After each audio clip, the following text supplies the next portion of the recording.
జరిగిన flight incident ఏదైతే ఉందో అది చాలా మంది దేశం మొత్తాన్ని కూడా కుదిపేసింది అనుకోవచ్చు. అంటే ఎవరో అసలు తెలియని అమాయకులు వాళ్ళు చనిపోయారంటేనే ఎవరికి కూడా అంతుపట్టలేదు. ఎందుకంటే ఇంత సడన్ గా జరిగిపోయింది, ఇదే కదా విధి అని నమ్ముతున్నారు. అంటే అందులో ఉన్న పైలట్స్ కొంతమంది అక్కడ ఉన్న ట్రాఫిక్ సిగ్నల్స్ ద్వారా ఏదో పంపించారంట, సందేశం పంపించినా కానీ అది దాన్ని చేరుకోలేకపోయారు. అసలు ఏం జరిగింది అక్కడ మొత్తం క్లియర్గా? నిజంగా ఇలాంటివి చూసినప్పుడు మన విధిరాత నుంచి ఎవరు కూడా తప్పించుకోలేరు అనిపిస్తుంది. సో అసలు ఫ్లైట్ టేక్ ఆఫ్ అయిన వెంబటే మళ్ళీ కూలిపోవడం ఏంటి, 241 మంది చనిపోవడం ఏంటి, అసలు ఒకవేళ ఎవరైనా ఒకరు దానికి రాకపోయి ఉంటే బాగుండేదేమో అని చాలామంది కూడా ఇప్పుడు ప్రపంచవ్యాప్తంగా కూడా దీని గురించి బాధపడుతున్నారు. చనిపోయిన వాళ్ళు ఒక్కరు కాదు, ఇద్దరు కాదు, 10 మంది కాదు, 241 మంది. ఇది మామూలు విషయం కాదు. అందరూ కూడా లండన్కి వెళ్తున్న వాళ్ళే. అండ్ ఇప్పుడు ఎట్లా అంటే అందరూ కూడా దీనికి కారణాలు ఏంటి, రీజన్స్ ఏంటి, ఇష్యూస్ ఏంటి, అసలు ఏం జరిగింది, ఎందుకు ఈ ప్రమాదం జరిగిందని కూడా తెలుసుకోవడానికి ట్రై చేస్తున్నారు. కాకపోతే ఫ్లైట్ కంప్లీట్గా స్మాష్ అయిపోయింది కాబట్టి కొంచెం తెలుసుకోవడానికి కూడా అంత సోర్స్ కూడా కనిపించట్లేదు. అయితే ముందుగానే మనకు ఏటీసీ అనేది ఉంటుంది, ఎయిర్ ట్రాఫిక్ కంట్రోల్. అయితే ఇది ఎట్లా అంటే మేడే కాల్ అని కూడా ఒకటి ఉంటుంది. ఫ్లైట్లో ఉన్న అందరూ కూడా అత్యవసర పరిస్థితి ఏదైనా ఉంటే, ఎమర్జెన్సీ వచ్చిందనుకో, లేకపోతే ఫ్లైట్లో మంటలు వచ్చాయి, లేకపోతే ఫ్లైట్ హైజాక్కి గురైంది, లేకపోతే అత్యవసరంగా ల్యాండ్ చేయాల్సిన పరిస్థితి వచ్చింది. సో ఇలాంటి సమయంలో మేడే కాల్ అనేది ఒకటి ఉంటుంది. సో దాని ద్వారా మేడే కాల్ ద్వారా ఏటీసీకి ఇన్ఫర్మేషన్ ఇస్తూ ఉంటారు. సో వాళ్ళు మేడే మేడే అని 3 టైమ్స్ అరుస్తారనమాట.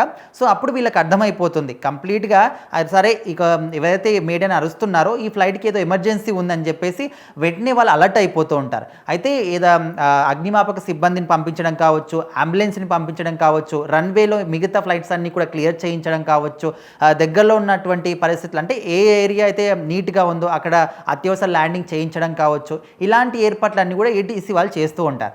సో ఇక్కడ ఈ విమానం విషయంలో కూడా పైలట్ ముందుగా అంటే ఆయన కూడా హింట్ ఇచ్చాడు, మేడే కాల్ చేశాడు, కాకపోతే ఒకటేసారి మేడేని అరిచాడంట.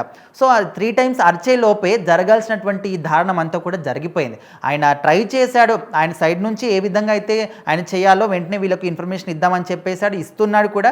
కాకపోతే కంప్లీట్గా ఇన్ఫర్మేషన్ వీళ్ళకి పాస్ అయ్యే లోపే ఫ్లైట్ అనేది కూలిపోయింది.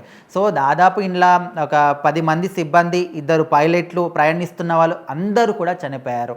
241 మంది చనిపోయారు. ఒకే ఒక వ్యక్తి రమేష్ అనే వ్యక్తి, విశ్వాస్ రమేష్ అనే వ్యక్తి, ఆయన ఎమర్జెన్సీ ఎగ్జిట్ నుంచి అది కూడా బయటికి దూకేయడం వల్ల ఆయనకు కూడా గాయాలు అయిపోయాయి. కాకపోతే ఇంకా ఒక్క వ్యక్తి చనిపోకుండా బతికాడనమాట.